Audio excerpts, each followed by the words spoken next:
Very good. Give her a hand. Thanks. Thank you. Thanks for having me. Of course, I don't know any small business owner that doesn't want to get up and talk about themselves, so appreciate that. Yeah, and I have presented one time before at 1 million at the Cider House right after we'd opened our first location, so in 22. So it's been a few years, so I'm glad to be back. For those of you that don't know, Frae Everyday Goods is a retail location, actually two now, featuring local and sustainable daily goods. So if you think of your daily routine, it's anything from the moment you wake up, your toothpaste, toothbrush, shampoo, conditioner, all the way through your day, lunch boxes that are eco-friendly, into your evening of local grocery, that kind of thing. So one of my daughters has referred to us as Tiny Target. So if you think of a tiny Target stocked with local and sustainable, that's what we do. So my name's Tiffany. Oftentimes people will say like, oh, is this named after you? Are you Frae? And I'm not Frae, although if you ask my husband, I'm very much Frae. So Frae, the word, is Scottish. It means from, and so that just means that we're all about the brand story, where things are from, what they're made of, where they're eventually going. So that's that. Oh my gosh. There we go. So our why, I think Jane Goodall passed away last year, and she was a big inspiration for us. But one of her quotes was that what you do makes it matters, right? So the impact you make matters in your community. And so stepping into Frae, I knew that I wanted to make a space that was important to our community, that mattered. It wasn't just another retail location to get stuff. We wanted to do more. So the more, gosh, I go the wrong way every day. That's kind of the same thing. Timeline, I guess, to know who we are, we kind of have to know where we came from. So we were envisioned in a fever dream during COVID. So many businesses probably were. And I kind of just thought, let's like do a photo shoot with some branding and make a website. And then that snowballed into Roots Garden Center inviting us for a pop-up in their greenhouse. We hung out there for 2 months, kind of got some traction, did a pop-up at Sanctuary for Earth Month, and then was like, I don't know where we're going to be after this. We were able to take over a retail location that was leaving. So we opened our first space in June of 22 at Shiloh, right by Copper Onion. And we're still working in that space. And then I don't know, when did DBA or when did Battle of the Plan start for me? Like, I don't know. Anyway, DBA approached us about pitch competition, Battle of the Plans for a second location. And I was like, are you kidding? No. And then thought through and was like, man, wouldn't it be cool to have a bigger space, maybe offer our downtown community? Billings is such a big area.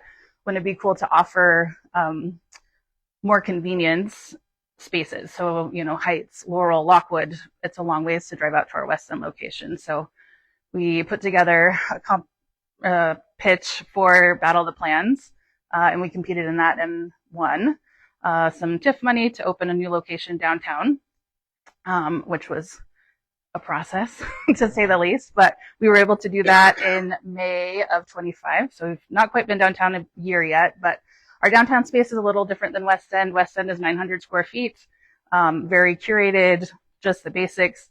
Downtown is a collaborative space. So we have our Frae footprint, including vendor suites that we sublease to other local businesses to kind of do whatever they do. So we have a flower shop, we have a bike repair shop, a couple artists, and vintage clothing. So they all fit kind of in our local sustainable realm, but it serves two purposes. One, it gives them brick and mortar exposure at a more affordable rate, sort of incubator style, where hopefully they kick ass in this space and then leave and open another space. And then for us, it helps with our overhead a little bit as well. So it's kind of dual purpose. The funnest thing, I already told you all that. The funnest thing about the space that I found downtown and West End are community events. So we do classes and workshops built to inform, educate, and inspire on brands that we carry. So sort of meet the makers programs. We do soap making, candle making, different things like that. And then downtown, we have such a big space, we're able to do more community events. So last night we had a story night, which is kind of a local, I think they've been doing this event for 10 years. And we were able to host that. We had 70 people at that event, 75 maybe. So some of those really community eccentric events are what I'm super excited about in the new space. And then our what's next is not really world domination, but I would love to dominate the world with this. But with the heart, right?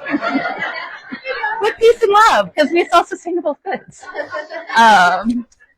Yeah, so kind of where we're at now is what do we do next? And so there's a few irons in the fire. And I guess if you want to hear more about that, I'm happy to chat through. But at this point, we have our 2 locations. This is where they are. That's our QR if you want to pop on our website. And that's what Frae's all about. How about a big hand? It's never easy to get up and present in front of your peers. It's very terrifying, to be honest with you. Build, educate, and inspire. I heard that loud and clear. So good on you. Really good. Thanks. Who wants to go first? All the way in the back. Thank you, Sandra. When you're holding the microphone, hold it about 6 to 8 inches away from your mouth. Thank you. So I don't have a question, but one of my absolute favorite things about Frae is I don't know what I'm going to buy. Frae tells me what I'm going to buy. So see, we're already world domination. Yes, it's when you're looking for when people are looking for made in Montana stuff, I always send them there. And then my favorite thing, any small business owners here get hit up for silent auction baskets like every day. You can just walk in there and be like, I need a silent auction basket. Tiffany's like, oh, here you go. And it's all nice stuff. So that's one of my absolute favorite things is there's just always a basket ready to go and you're in and out super easy and you're the hero of the silent auction. That's a great one. I love that. Thank you. Who's next? Shelby. Have you thought about franchise? Yeah. Yeah. Yeah, It's a for beast. sure. It's a beast. But I like that you can, I mean, it's a focus on, it's more of a concept rather than a, than, I mean, and you keep the name, and if they do it in Helena, it's different products. Yep. So. Yeah, I think for in-state, I think we could probably do a lot of the same products. Yeah.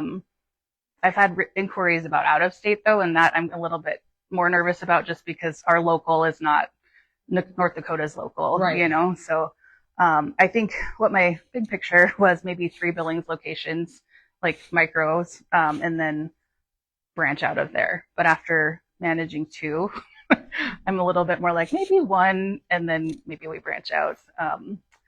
We'll see though. And the second question I had was your downtown location. Do you feature the products? Do you actually your West End location? Do you feature the products that from the people that rent space from you in your downtown location? No. Yeah.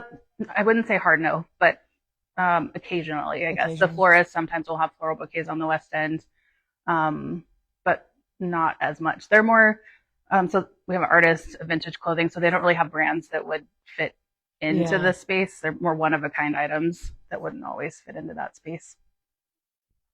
I love that idea of having a collective where people, I think that's great. Thank you. Did I hear bike repair? Did I hear yeah. That was awesome. Yeah. Okay, so I kind of have a little thing is I remember when I came to you and I was like, hey, I have all these vintage frames that had been sitting in basically down in my basement forever. What do you think of even being able to let me set them up here? And you were just open to it. And it was mainly because you were wanting to see it be reused instead of wasted or just sitting there. And so we've gotten a lot of good feedback from those frames. And so I guess I want to say thank you for being able to like allow small businesses to collaborate and you to use that as a little incubator because maybe those people didn't know about 406 Rollinize and now they do just because of vintage eyewear hanging on your wall. So thank you for that. And then just being open for that. Where do you see yourself as like, if you were to do another location, where would you want it? Would you think? Well, if I had a suitcase full of cash, which might be my ask if anyone's 1 million community. So currently my big, like, I don't know, dream spot as many of you have heard, Polly Food Basket is closing, which is a heartbreaker. We started Frae as a return to the neighborhood corner store. And so seeing that closing is like just tears on my heartstrings because it's something I feel like we could do with Frae. I just don't know if I have the fire in me to do all of that on my own. So the building is for sale. I would love to buy that building. And when is your lease up for West End? West is up this month. Oh, that's But- unique. Weird about that. West is also, I mean, the cool thing with that Poly would be it's for sale, so we could be renting, or owning, and then we would sublease, kind of similar to what we would do downtown. I'm kind of picturing like a quadrant in that space, so there's 4 different businesses kind of functioning in that space that would all be really neighborhood friendly, and do a coffee shop and our Frae footprint. And then it was like, how cool would it be to have a bottle shop with a sommelier, and then make it kind of co-op feel, but all local folks. So yeah. Well, So if you've got that suitcase full, or Oh, they're all abuzz now. Good job. yeah, So one of the questions I have for you is, how much did you get from DBA for the Battle of the Plants? And then explain real quick what that TIF is, because a lot of people Sure. don't know what that means.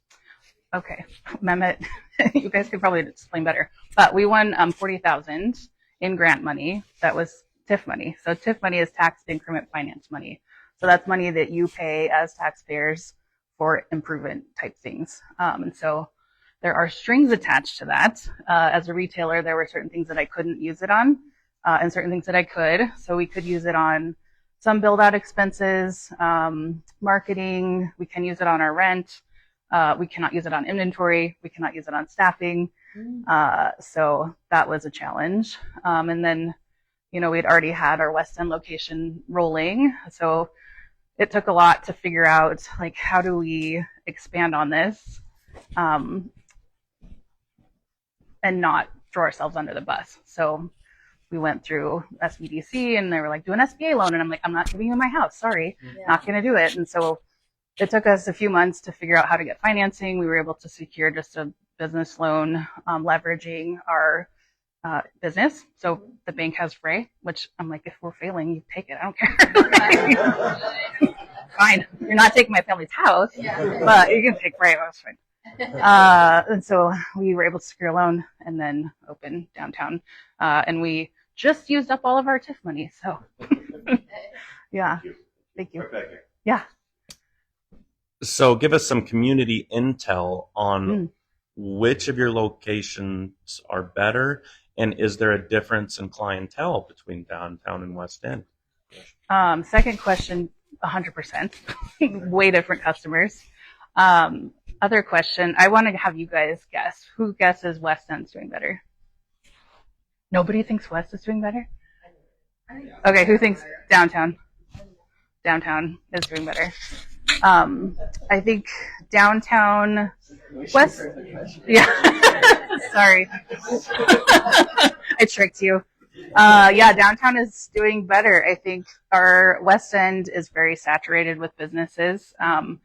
Not necessarily community centric. They're very siloed. Every business is in their channel doing what they do. That doesn't necessarily fit our business dynamic. Obviously, we're very collaborative. We want to work with you and do events and see people. And so West End, we've been out there for almost 4 years now. So we've worked our asses off getting people to come see us. And so we have a dedicated customer base that shows up because they know what we have. It's convenient for them in their location.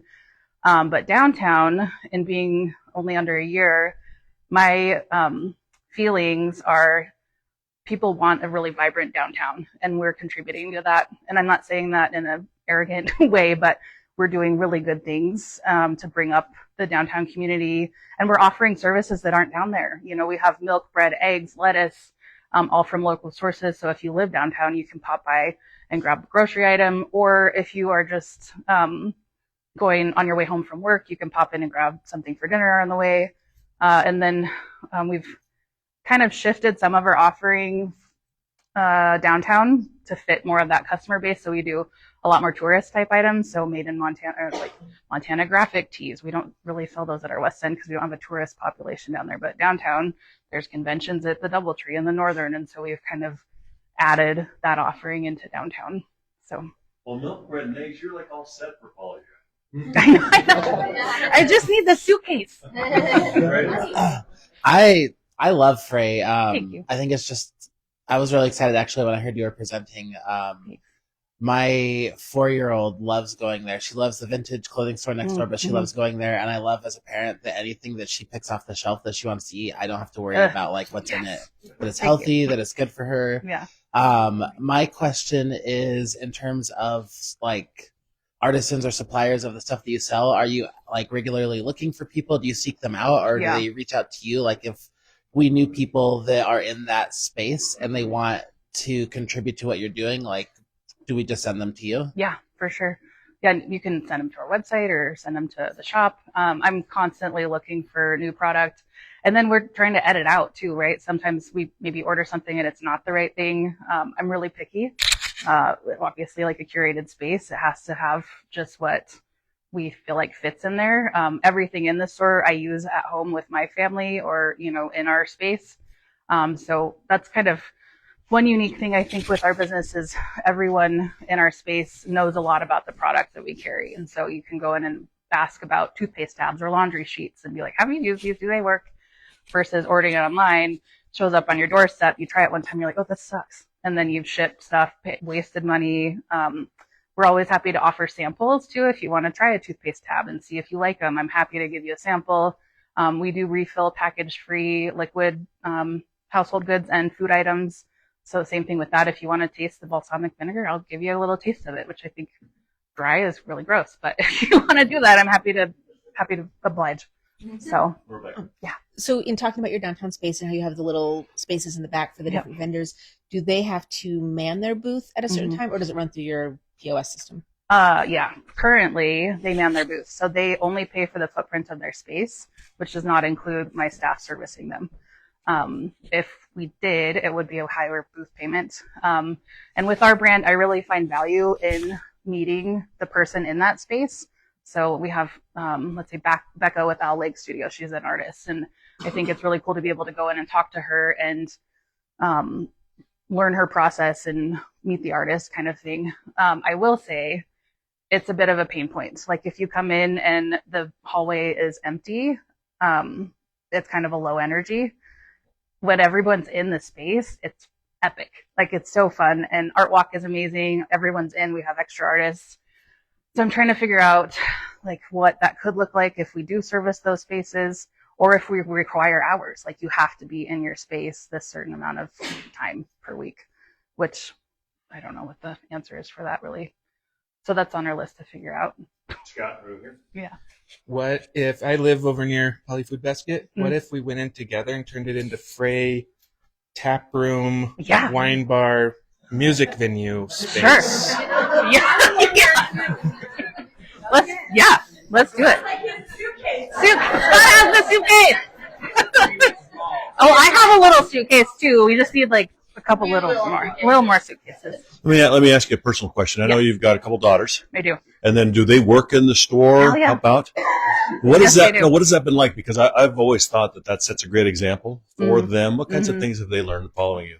Well, I think before I had Frae, I always knew that my kids would work in service industry before they left the house. So that was restaurant or retail or whatever, because I think there's value in serving other people, obviously, because that's what I do. But so they worked the cash register. They put inventory into the system. They price things. They merchandise. So I have a 15-year-old and an 11-year-old. 15 is very customer forward. She is super gifted and can recite all the verbiage about products. My 11-year-old is more of the like people person. So she's very sweet and engaging. And I don't know, she's like a little spicier. But I go back and forth. Well, and so then you asked about the bike shop. My husband actually is running the bike shop. And he's working with local nonprofits to kind of do a bunch of things. So he works with the Kiwanis and Pedal United, and Gratitude in Action to kind of keep those bikes that they're getting. But so Saturdays, it's generally the four of us in the shop. And so I always have kind of a devil and an angel on my shoulder where I'm like, oh my God, your kids are going to hate you for this because every Saturday you're in the store, you have to work. And then the angel is like, this is such a good work ethic. They understand that this is what it takes to do what you want to do. And also the four of us are in there together, which is pretty fun. A lot of families don't have that opportunity to work together. So we'll see what that plays out like. Time for 2 more questions. Nico.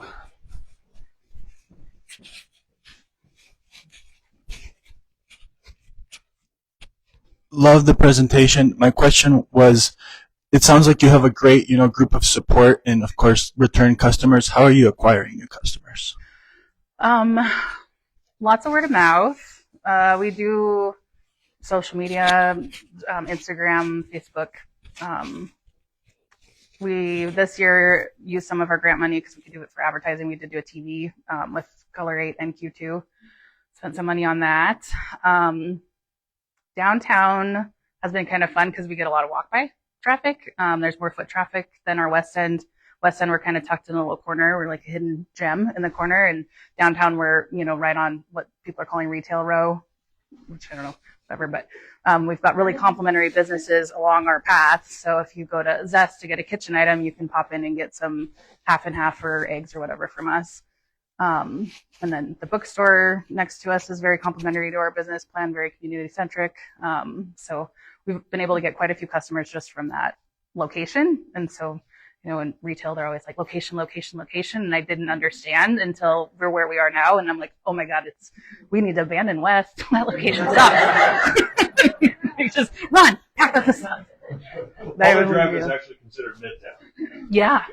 Gosh, and then there was a statistic. There's 18,000 people that drive by Poly on the Poly food basket every day. I'm manifesting. I think you love it. I do love it. I just don't have. We need more cash. Arcade, yes.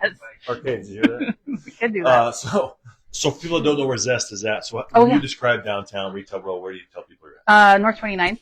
So if you think of brew pub and D. James Hats and Big Dipper Ice Cream, that's 28th or Broadway. So we're a block west of that. So yeah, Eaton Row. Yeah, there's Eating Row and then Retail Row. Time for one more question. Patty.